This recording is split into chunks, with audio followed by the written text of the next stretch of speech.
Mes parents se sont rencontrés sur un chantier de fouilles archéologiques. Ils ne sont pas archéologues, hein, ni l'un ni l'autre. Mais mon père avait monté une association d'archéologie dans les années 80, donc c'était vraiment avant les grandes lois sur l'archéologie. Et donc il faisait des fouilles archéologiques et de la restauration d'un petit château médiéval dans le sud du département du Nord, à Éclèbes, c'est à côté d'Aumont.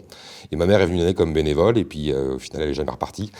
Et du coup moi j'ai grandi donc à Bavay, une ville avec un patrimoine archéologique important et majeur pour la région. Et donc je pense que c'est parmi les facteurs qui ont fait que je suis rentré dans l'archéologie. Enfin, j'ai toujours été fasciné par ce métier, et aussi loin que je m'en souvienne, j'ai toujours voulu être archéologue.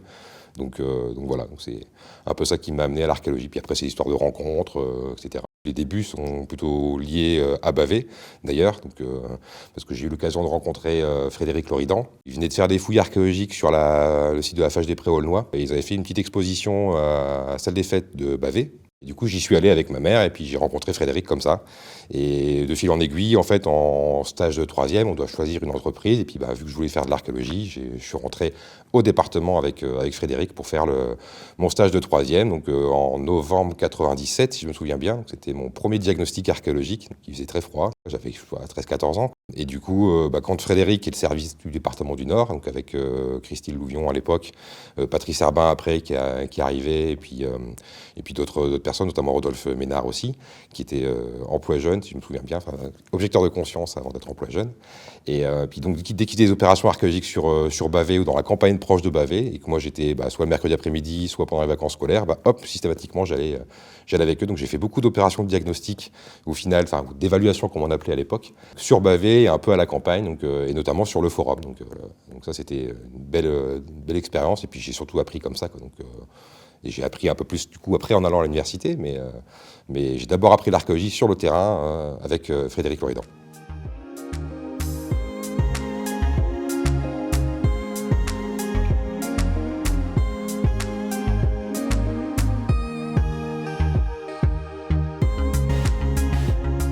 Alors l'archéologie à Thérouanne, c'est quelque chose qui est à la fois très ancien et en même temps aussi récent en termes d'actualité archéologique préventive, et qui est toujours d'actualité. Alors très ancien dans le sens où on a des découvertes anciennes dès le XVIIe, XVIIIe siècle, on a des mentions de Thérouanne par des auteurs anciens comme Malebranche par exemple, et donc on a beaucoup de découvertes anciennes. Alors c'est surtout factuel sur des objets, etc. Et après des grandes opérations archéologiques qui vont commencer à être menées, notamment surtout sur la cathédrale. L'ancien site de la cathédrale. Et du coup, Thérouanne est extrêmement fascinant dans le sens où c'est une capitale de cité, donc le chef-lieu de la cité des Morins, qui va devenir une colonie de droit latin. Alors probablement capitale à la toute fin du 1er siècle avant notre ère. Et alors on ne sait pas si c'est une création ex nihilo. A priori non, mais on n'a aucune trace archéologique antérieure à l'époque romaine pour le moment. Mais on sait que le nom par exemple de Thérouanne, Tarwena, Terwana, a une origine celtique. Pour le moment, on reste sur Tarwos, qui signifierait le taureau, et le suffixe ana, qui est un hydronyme, donc en fait on serait sur le passage à gué des taureaux. Et on connaît des monnaies gauloises frappées dans le secteur de Thérouanne, avec notamment le nom d'un roi, ce qui expliquerait qu'on a probablement une occupation gauloise, de quelle nature on ne sait pas, mais à l'emplacement de Thérouanne actuel. Et du coup, l'archéologie nous révèle de plus en plus d'informations sur Thérouanne. Alors, il y a eu les premiers travaux avec Camille Enlard, Honoré Bernard, Roland Delmer, qui ont initié des travaux archéologiques sur Thérouanne. Roland Delmer qui a fait sa thèse de 3e cycle en 1976 sur la cité des Morins. Et puis à partir de 1976, en fait, il n'y a pas eu beaucoup d'opérations archéologiques sur Thérouanne. C'était surtout des découvertes fortuites. Il a revu un petit peu son travail de thèse dans le cadre du travail de la carte archéologique du Pas-de-Calais, donc en 1994 pour le département du Pas-de-Calais. Et après, il n'y a eu plus grand-chose. Donc on a eu surtout des diagnostics, des évaluations qui ont été faites dans le cadre de l'aménagement de pavillons. C'est un petit village, Thérouanne, il y a 1000 habitants à peu près. Et donc on construisait des petits pavillons. Donc il y a un petit mitage urbain qui s'est fait comme ça sur ce village de un peu plus de 1000 habitants. Et une petite synthèse qui avait commencé à être faite juste sur l'époque romaine par Olivier Blamangin, donc collègue de l'INRAP, avec du coup Benoît Le Riche et puis également Véronique Devred, en 2011, dans la Revue du Nord. Et puis après, du coup, plus rien. Donc il y avait encore beaucoup de choses à faire. Je suis arrivé, moi, au département du Pas-de-Calais en 2011, justement. Ça fait plus de 10 ans maintenant que je travaille pour le département du Pas-de-Calais. Et on est arrivé sur une phase où il y a eu plusieurs projets de construction. De nouveau des pavillons, donc des interventions archéologiques vraiment petites sur des petites surfaces, un petit peu compliquées en termes techniques. Et puis quelques gros projets, donc la construction d'une grande surface en milieu rural, hein, d'un projet, une construction d'une école, d'un regroupement pédagogique concentré. Ce qui a permis d'avoir beaucoup d'opérations finalement qui se sont enchaînées. Donc, alors j'ai fait ma première opération archéologique à Thérouanne en 2014. Et puis depuis, j'en suis à plus d'une quinzaine. Donc alors, beaucoup de diagnostics, essentiellement des diagnostics, et quelques fouilles quand même. Et au final, en 10 ans, on a renouvelé complètement notre connaissance sur la capitale de cité qu'est Thérouanne à l'époque romaine, mais y compris aussi sur les données archéologiques médiévales et modernes. Et alors on peut dire par exemple que sur Thérouanne, on sait maintenant, on connaît les limites de l'urbanisme, limites occidentales et orientales au nord de la Lys, parce que Thérouanne a un passage à la gué de la Lys, donc on a le cœur de la ville romaine qui est plus ou moins circonscrit maintenant, on a des faubourgs qu'on appelle des suburbia. Donc on a découvert par exemple la première officine de potier. On supputait qu'il y en avait une sur Thérouanne. Maintenant, on sait qu'il n'y en a pas qu'une, il y en a au moins deux. Donc, j'en ai trouvé deux, du coup, depuis. Donc, avec les productions qui vont pouvoir nous permettre de travailler sur la production de la céramique et puis sur l'aire de diffusion de la céramique produite à Thérouanne. On a découvert également le fait que les Romains ont complètement modifié le paysage. On a l'impression d'être sur quelque chose de tout à fait naturel, alors qu'en fait, le village actuel est plus petit que la ville médiévale, et la ville médiévale est plus petite que la ville romaine. Et donc, quand on sort du village actuel, on se retrouve dans la ville romaine, et en fait, on se rend compte en faisant des opérations archéologiques que les Romains ont modifié le paysage, ils ont créé des terrasses artificielles, ils ont nivelé des grandes surfaces pour pouvoir faire des terrasses artificielles avec un aspect qui joue probablement sur la scénographie urbaine. C'est-à-dire quand on se retrouve dans le bas de la ville, alors on est dans les Hauts-de-France, hein, donc on n'a pas un relief incroyable, mais entre le bas de la ville actuelle, ce qu'on appelle la vieille ville de Thérouanne, et le haut de la vieille ville de Thérouanne actuelle, il y a 30 mètres de dénivelé. Il y a une ville en terrasse, en escalier, avec une scénographie urbaine, avec probablement l'emplacement du forum qui doit être sur la partie haute. On ne sait pas encore exactement où il se trouve, donc il y a encore beaucoup de choses à faire. Donc on connaît surtout maintenant la périphérie antique, les nécropoles qu'on connaît bien, des nécropoles de bûchers funéraires, nécropoles de tombes secondaires, on a des mausolées. On a donc ce que j'ai expliqué, des voies aussi, tout un système viaire. Donc on a commencé maintenant à caractériser un petit peu le quadrillage urbain. C'est-à-dire que, alors on a la voie romaine principale qui s'appelle la chaussée Bruno, comme beaucoup dans la région, qui arrive sur Thérouanne, donc qui vient d'Arras, qui va sur Boulogne-sur-Mer. Il y en a une qui va vers Cassel. Et il y a aussi un chemin gaulois préexistant, mais qui continue d'exister durant l'époque romaine, qu'on appelle le chemin du Pire, et qui au-delà de Thérouanne s'appelle la Lelaine, qui va vers Sangatte. Et donc on sait maintenant qu'on n'a pas vraiment un quadrillage orthonormé tel qu'on le connaît, Cardo, Decumanus, à angle droit. En tout cas, on ne l'a pas sur la périphérie, donc où c'est plus adapté à la topographie locale. Et là, on commence maintenant à avoir quelques visions grâce au diagnostic, surtout sur des tronçons de rue. Et donc on sait que sur l'extérieur de la ville, on n'a pas un vrai quadrillage urbain. Et plus on se rapproche vers l'intérieur de la ville, on commence à caractériser maintenant des rues à angle droit. Et donc il y a encore un gros travail à faire sur ça. L'archéologie est toujours active. Hein. J'étais en opération à Thérouanne il y a encore la semaine dernière. Et il y a 2 semaines, il y a une fouille qui est en train de se terminer par les collègues de l'INRAP actuellement. J'en ai fait une l'année dernière. J'ai pour projet de publier ma thèse aussi, parce que j'ai fait une thèse en validation d'acquis d'expérience pour essayer de regrouper toutes ces données accumulées depuis 10 ans et puis mettre en exergue ce que Roland Delmer avait pu caractériser, critiquer aussi de manière constructive son travail. Et donc vraiment un gros travail à faire encore sur la ville romaine. On ne sait pas, par exemple, où se trouve le forum. Enfin, on sait plus ou moins où se trouve le forum. On sait que la ville est forcément dotée de bâtiments publics comme des thermes, comme des temples, etc. Donc tout ça, il reste encore à découvrir. Donc il y a encore beaucoup à faire. La ville de Thérouanne, le village de Thérouanne, une grande partie est non constructible.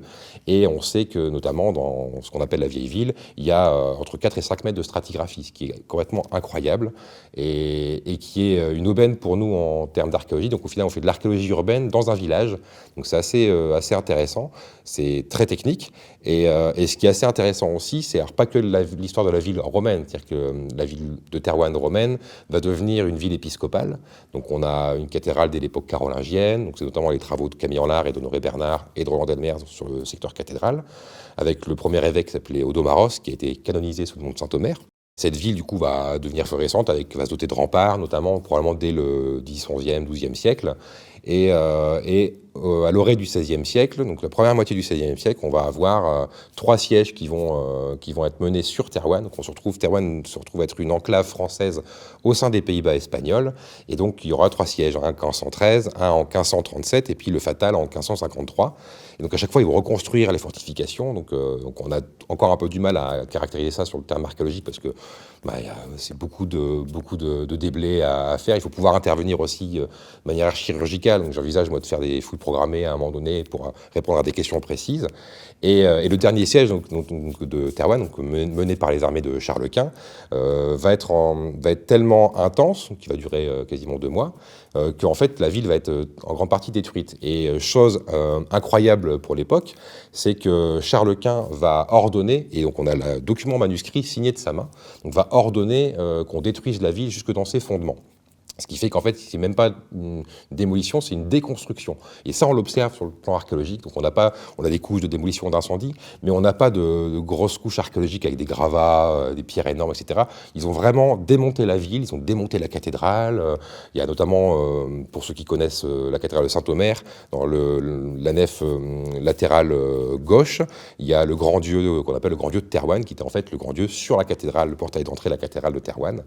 Et donc, ils ont démonté la ville, et donc on peut caractériser ça aussi par l'archéologie. Donc on peut faire de l'archéologie du siège, on peut faire de l'archéologie, donc l'archéologie de la poliorcétique du coup, et puis l'archéologie après de un village qui se reconstruit petit à petit, parce que après le siège fatal de Charles Quint, donc 1553, ils sont même allés jusqu'à symboliquement saler le sol, comme à Carthage, donc Delenda Carthago, donc là c'était Delenda Thérouanna, pour éviter qu'on reconstruise, qu'on recultive, etc. Et puis finalement on va quand même reconstruire le village, mais il va se déplacer un petit peu, plutôt entre les 2 bras de la Lys actuelle. Et ce qui fait que pour nous, tout ce qu'on appelle la vieille ville est une aubaine sur le plan archéologique parce qu'on a 4 mètres de stratigraphie et un potentiel qu'on peut exploiter encore pendant des générations, quoi.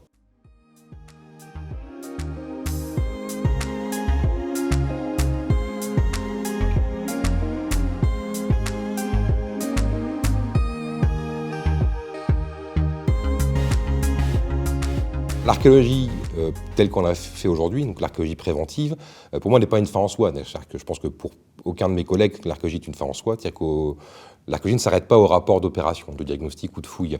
Et on se doit d'avoir un rendu auprès du public, de la population, d'un public néophyte ou d'un public averti.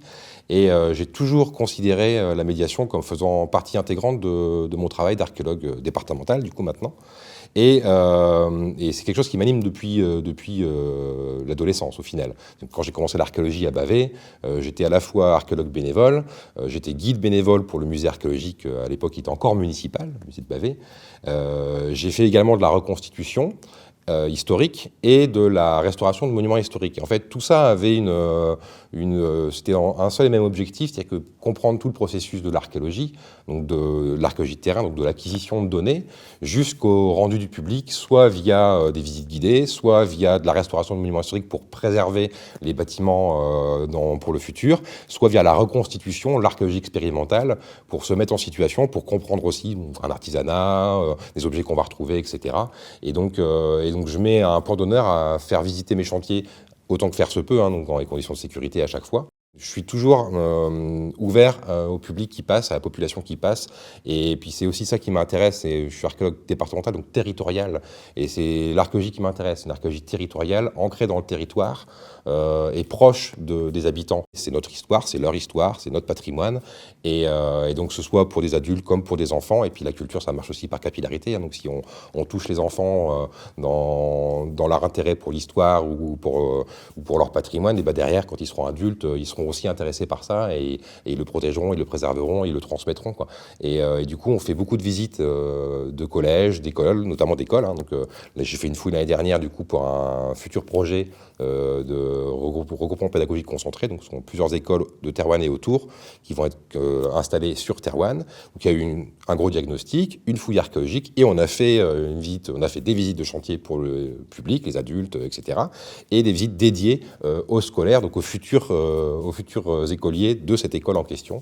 Et je travaille aussi beaucoup avec le collège de Thérouanne, Collège François Mitterrand. Donc la médiation sur le terrain, la médiation scientifique via des visites spécifiques, la médiation via de la reconstitution ou de l'expérimentation.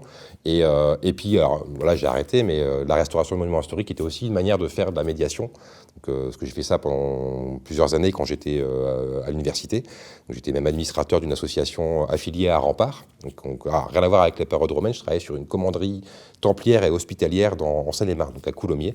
Et donc on encadrait des chantiers d'adolescents, alors un peu d'adultes aussi, et puis d'adolescents. Et donc on restaurait du coup, on faisait du travail de charpente, de taille de pierre, de maçonnerie à la chaux à l'ancienne, etc. Donc ce qui permettait de pouvoir aussi sensibiliser les jeunes à ce patrimoine-là. Et puis du coup, nous, en tant qu'animateur, et puis moi en tant qu'archéologue aussi, me met dans une position où je travaille avec les techniques anciennes, et donc je peux aussi comprendre mieux quand je me retrouve sur un chantier de fouilles, des couches de construction, des déchets liés à un artisanat particulier.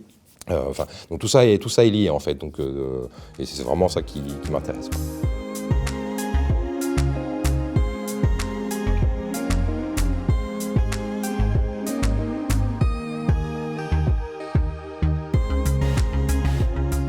Alors moi je suis fasciné par la stratigraphie par exemple. Il n'y a qu'une belle stratigraphie, plus c'est compliqué, moins je comprends, plus ça m'éclate au final, parce que j'essaie de comprendre, de réorganiser l'histoire sur une stratigraphie. On peut avoir 2 mètres et 2000 ans sur 2 mètres, donc une belle stratigraphie, moi ça me fascine. Ça peut être alors des objets, mais pas que l'objet, parce que c'est aussi ce qui est lié à l'artisanat derrière. Que je pense notamment au verre, que je trouve ça fascinant comme matériau à travailler.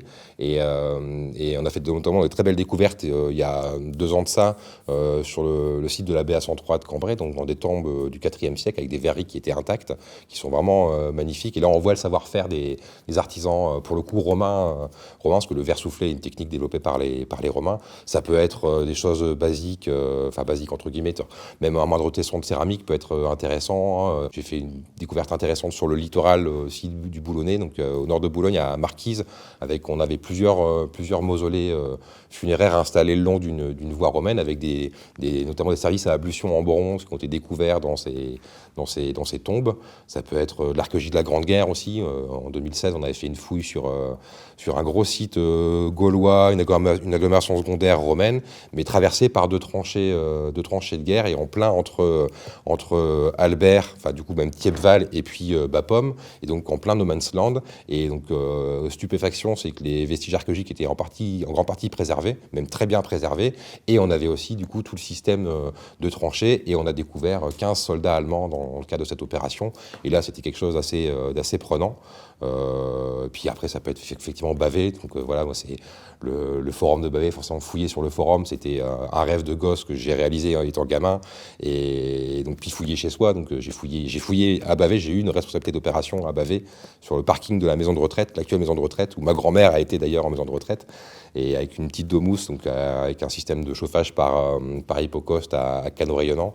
J'ai eu l'occasion de fouiller aussi un peu avec l'université, avec Roger Hanoun en Tunisie, donc avec des très beaux sites, avec notamment des petits termes de quartier avec des petites mosaïques sympathiques. Chaque chantier est une découverte, chaque diagnostic va être une découverte, que ce soit l'archéologie de l'histoire du passé récent, comme même des périodes qui sont moins de mon domaine de compétences, pour la préhistoire ou la protohistoire ancienne par exemple, mais tout va être extrêmement intéressant, quoi.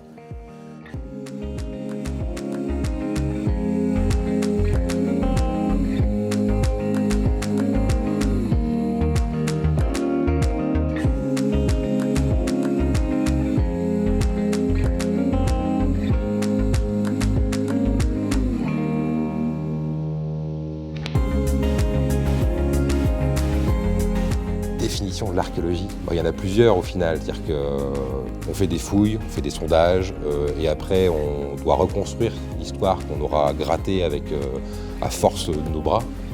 On crée de la culture, on recrée notre histoire, et on transforme un peu la terre en papier au final.